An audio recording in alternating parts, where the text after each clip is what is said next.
Magandang araw mga kaibigan. Gusto kong i-share sa inyo ang short video. Yung budget deliberation sa Senado ng DOLE. Nako, itong nagmamagaling, nagmamayabang, nagmamalinis na Senator Rapi Tulfo.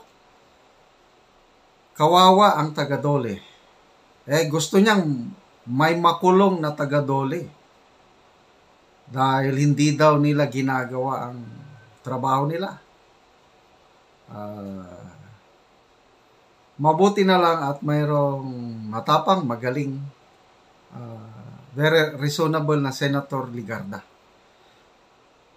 Todo depensa po si Senator Legarda sa mga nagtatrabahong DOLE officials. Okay, panoorin natin itong balitaktakan ng sagutan ni Senator Tulfo at Senator Legarda. Mamaya magbigay ako ng comments. Mukhang hindi ata nasusunod. Kaya hanggat dito ako sa Senado, kaya gusto ko itong maliit natin kababayan, especially itong mga maliit na magagawa, ay mabigyan ng mas malawakang proteksyon. And so with DOLE, can I get assurance from you guys, by next year, meron na po natuluyan na kasuhan na employer na nang api sa kanyang mga trabahador, meaning hindi po nagbigay ng tamang pasweldo. Give me an assurance ngayon pa lamang. Kasi for the past 20 years, like I said, 25 years po ako naging broadcaster. Ganun po ang palaging reklamo, day in and day out. And in fairness naman po sa DOLE, tuwing tatawag ako sa DOLE, na-action na naman, pinag-aayos, binabalik yung mga sweldong hindi na ibigay, band-aid solution yon. Yung sa akin, gusto ko po pang matagalan at permanent solution. Can I get that commitment from DOLE? Yes. Mr. President, I think all of us here, whether elected or appointed or working in a bureaucracy, share the same advocacy for workers' welfare, for giving them what is due them, for compliance with the minimum wage, which is already so minimum and not a living wage. Yes, so I speak for them, even if the secretary is not here anymore now for a very urgent personal reason. Yes, to the best of their ability, they will, but clearly we know that it would be the DOJ. They must file the case there, no? And how can I, a sponsor of the budget, and they watch over the courts to ensure, because I cannot promise you, Your Honor, that as I sit here next year, if I'm still the chair of the budget of DOLE, na may nakakulong ng isa, because you will say that I may be lying if next year walang nakakulong. Okay, pero I cannot answer you, sir, in the affirmative to say, I promise you when the budget comes here, may nakakulong. I as budget chair cannot do that. Yes, but we share your advocacy. You're not alone in that fight. We all share the advocacy for workers' welfare and giving them their due wages. That's why we have also been wanting to increase the minimum wage para taasan po ang minimum wage nila para maging living wage. Napag-usapan po yan ng mahaba sa hearing. At may mga nakafile na admin cases, kung may criminal cases at nasa mga korte, I'm not certain whether the DOLE personnel here can actually interfere. So I cannot assure you na may nakakulong. Kasi kung sabihin kong oo para lang mapasa yung budget, para na akong nambola sa inyo. I don't want to do that. No, what I'm trying to say here, Madam Sponsor, Mr. President, is merong kasong na i-file na dapat. Kasi mukhang wala atang kaso na i-file. Meron nga monitoring, meron kayong target, inspection and all. Pero marami, I'm sure sa mga ginawa niyong pagbibisita, pagmamonitor, marami kayong nakitaan dyan ng mga kumpanya na talagang nag-violate sa batas natin, sa labor law natin. So ang tanong ko talaga, meron na bang naiakyat man lang sa korte? Kung meron, ilan po, para kung meron mga na-pending, ako na po magpa-follow up, I'll help you out na para ensure ko na yung kasong yun hindi na natitengga lang dyan sa korte, yan po ay gugulong at meron masampulan at meron makulong. Kasi hanggat wala pong nakukulong na mga among balasu, salbad, mga masamang amo, tuloy-tuloy pa rin po yung gagawin pang-api. Yes. Ako po isang ayon sa inyo, pero alam naman po natin na ang DOJ na piskal o yung prosecutor ang siya magtitimbang ng ebidensya, whether if-file ito o hindi, di ba po? Nagiging makatotoo ang mga DOLE directors or USEC sa akin na hindi po sila. It will be the prosecutor, it's under the DOJ, who will decide whether the case will be filed or not. Exactly. And meron po silang mga nakita na hindi nagko-comply, so mag-i-issue po sila ng compliance order. Admittedly, walang nakukulong. Dapat po may wala makulong. Wala pa. Dapat po may makulong. Ayon po sa kanila, no? Dapat may makulong. Dahil kapag walang nakulong na mga employer, dapat may makulong na taga-DOLE. Dahil hindi na ginagawa ang kanilang trabaho. Hindi po sila. It will be the prosecutor, it's under the DOJ, who will decide whether the case will be filed or not. Exactly. So, kita nyo ha, pinagmamayabang ni Senator Tulfo yung ilang years niyang broadcaster na maraming natulungan.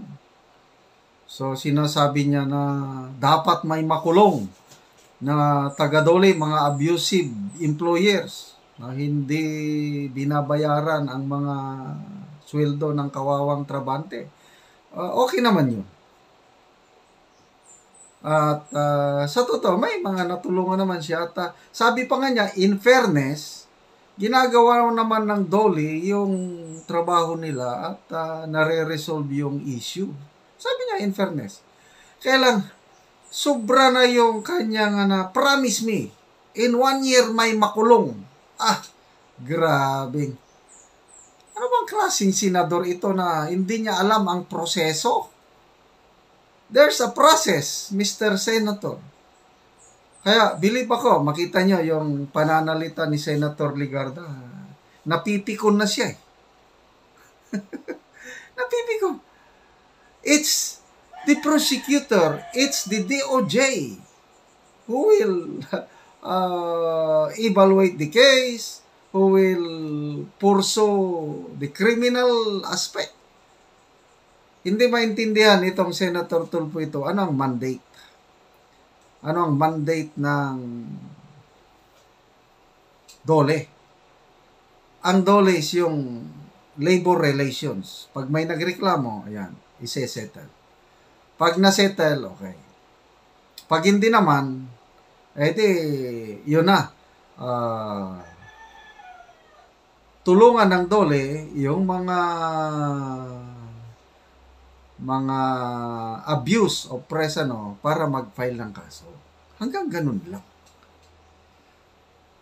Ang pagpakulong, wala na yun sa mandato ng Dole, di ba? Very simple. Kasi once na nailapit na sa DOJ o prosecutor yung complaint, proseso, i-determine may probable cause ba yung criminal aspect. So, ito ang hindi naiintindihan nitong nagmamagaling na Senator Raffy Tulfo. Kaya ang ganda yung sagot ni Senator Legarda. Sa palpal yun, sampal na. I cannot promise you na next year may makulong na. Ay baka mag-promise ako na yes, may makulong. Wala naman next year, di sinungaling ako. Tama. Ito namang Tulfo na akala niya lahat na lang ng bagay, it works his way. Yung style ba niya na bruso, na ipapahiya niya ang mga tao sa kanyang programa, na to a point ng iba nagpapatiwakal. So, salamat po, Senator Loren Legarda, sa inyong pagtatanggol sa mga Dole na ginagawa lang ang tungkulin nila. Pagpasensyahan nyo na lang itong nagmamagaling na Senator Raffy Tulfo. Kala niya siya lang palagi ang bida. So, Senator Tulfo, talaga bang matulungin kayo? Para kayo sa mga naape? Sige nga. Yung problema ng taga Masbate, halos buong probinsya, na-scam sila. Malaking pera ang nawala sa mga kawawang taga Masbate. Kasi scam eh. Lumapit sila sa iyo, opisina, si Super DM. Tinulungan mo ba? Wala, pinagtaguan mo para kang... Kaya non-stop ang mga batikos sa iyo ni Super DM. Wala kang say? Wala lang. Kasi, I don't know kung may awa ba kayo o views lang ang inyong Hindi kasi mag-viral yung scam na yan. Kaya, wala. Anong masasabi nyo ngayon? Yung inyong drama sa airport. Huwag natin pong kalimutan ang drama ni Senator Tulfo sa airport, yung maleta. Ulit-ulitin natin yan. Very clear. Ang dami nyong butas, ang daming kapalpakan sa inyong script Mabuti na lang at mayroong Madam Maharlika na nagbulgar, nagbuking, mayroong Attorney Claire Castro na nagpaliwanag ng maigi sa inyong mga kapalpakan.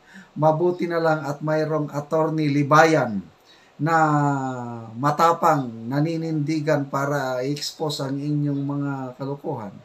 Mabuti na lang at may super DM at ngayon wala na, basang-basa ka na, Senator Rapi Tulfo. Nung una, bilib na bilib ako kay Senator Tulfo. Kasi lumalabas, ang dami niyang natutulungan eh. Ngayon, nung nagsimula, bago lang, nung nagsimula yung issue sa drama niya, script niya sa maleta sa airport. Tapos, nakabasa ako ng mga comments na pinipili niyang tinutulungan, yung palang mag-viral lang ang tinutulungan. Ang dami ko nang nabasang comments na maraming naghinanakit dyan sa Rapi Tulfo in action dahil hindi talaga sila inaaksyonan. Basta hindi mag-viral, wala na, sorry na lang. At ako mismo, kaibigan ko na, mga kaibigan kong Maranaos from Marawi, nagpunta sa akin at yun, nagreklamo. Bakit hindi sila tinutulungan ni Rapi Tulfo? Kasi hindi viral yung kaso nila. Parang ano lang sa lupa. Ay, nako.